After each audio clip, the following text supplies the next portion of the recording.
Hey guys, welcome back to our EKG series. Today, we will learn the basics of EKG interpretation. One thing before we begin, if at any moment in this video you think to yourself, hey, that makes sense, I get it, then please like this video and don't forget to subscribe to our channel to be notified of when our next video is uploaded. So now, let's begin.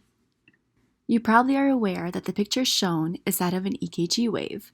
An EKG is made up of several different parts. So let's dissect this photo a bit. The first part you see on the left is that of a bumpy P wave. It is the first section that you see on an EKG wave. Following the P wave is a Q and R and then an S. Combined together, this Q, R, and S is called the QRS complex. Following the QRS complex is the bumpy T wave. We will talk about the P wave first. I brought our little friend, the heart. We already learned that the heart has 4 chambers. Well, these chambers are all responsible for carrying and pumping blood throughout the body. And with that, let's learn a little vocab. Depolarization. This is what happens when an electrical impulse is received and causes a contraction. Can you guess where this electrical impulse is coming from? If you've already seen my previous video, then you probably guessed correctly that the impulse is fired from the SA node.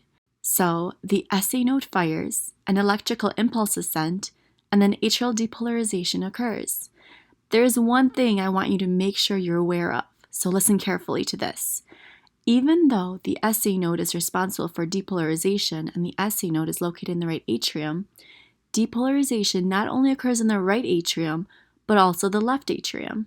So, when the SA node fires, an electrical impulse is fired, and depolarization occurs in both the right and left atrium.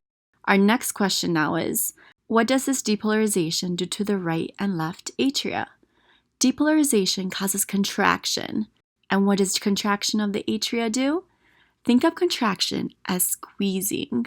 So when the atria are contracting, they are squeezing blood into the ventricles via the valves between them. We will talk about these valves in another video. The right atrium and the left atrium will both contract at the same time when atrial depolarization occurs, which means that both ventricles are filled with blood at the same time as well. One more thing about the P wave before we move on. I want you to quickly look back at this EKG wave and look at how short the P wave is in comparison to the tall-looking QRS complex next to it. Why would this be? I'll give you a hint. So the P wave represents the atria, and the QRS complex represents the ventricles. We learned in the last video that the atria are smaller in size than the ventricles, which means they have a smaller muscle mass as well. So that would mean that the atria representing P wave would also be smaller in size than the ventricle representing QRS complex. Quick side note, if you're enjoying this video so far, click like so you can have it saved to watch again later. Quick recap of what we just learned. A P wave represents atrial depolarization, aka contraction, of the right and left atria, which occur at the same time, filling up both ventricles with blood at the same time. Got it? Good. Up next, we have the QRS complex. The QRS complex represents ventricular depolarization.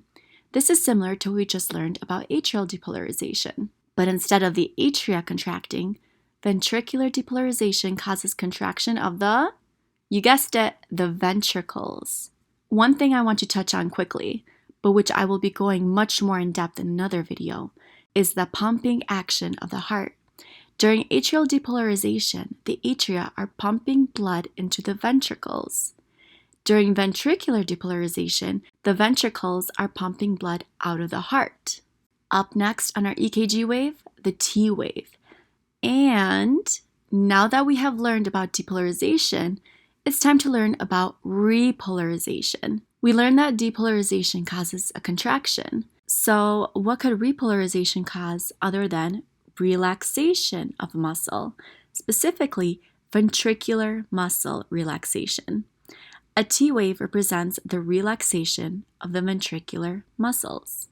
I want you to think about something with me right now. The QRS complex and the T wave represent something going on with the ventricles. Going on further, the QRS complex represents ventricular depolarization, while the T wave represents ventricular repolarization. So, The ventricles are contracting and then they are relaxing. But what about the atria? We see a P wave representing atrial depolarization, aka contraction. But don't the atria ever relax? Why can't we see a wave of some sort representing atrial relaxation? Repolarization follows depolarization. So that means we should see atrial repolarization after atrial depolarization. But we don't see this. The reason behind this goes back again to the concept that the ventricles are bigger in mass than the atria.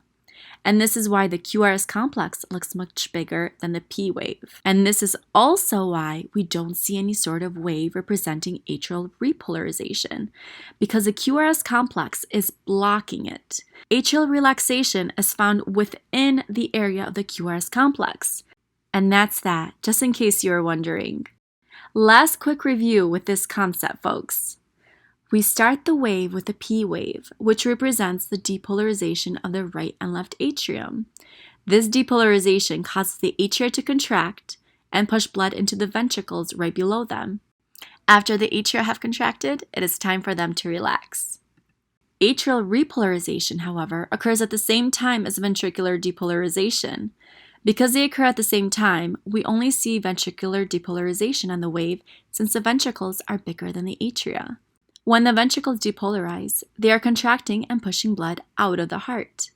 Repolarization follows depolarization, which is why ventricular repolarization occurs next, as the ventricles relax once more. If you liked this video and would like to see more, please like and subscribe to be notified of future uploads. Good luck and goodbye.